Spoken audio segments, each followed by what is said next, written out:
Alright guys, ito na yung lechon na i-deliver natin sa Pila, Laguna. Ayan.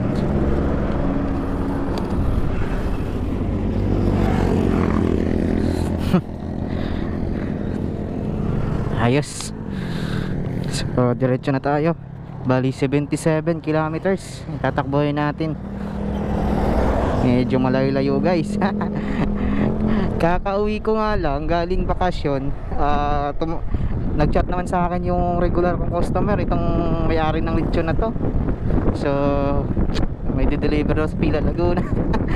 Ay, kakauwi ko nga lang, bakbak na agad.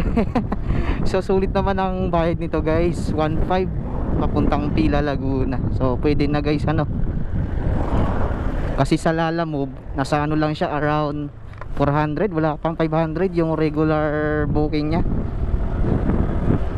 Pag naka-priority naman nasa 600 lang papuntang Pila.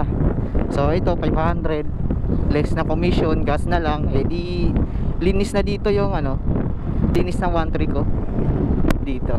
So mag-aantay pa ako ng booking doon, tsambahan na lang pag makakuha tayo. So pwede na guys, ano.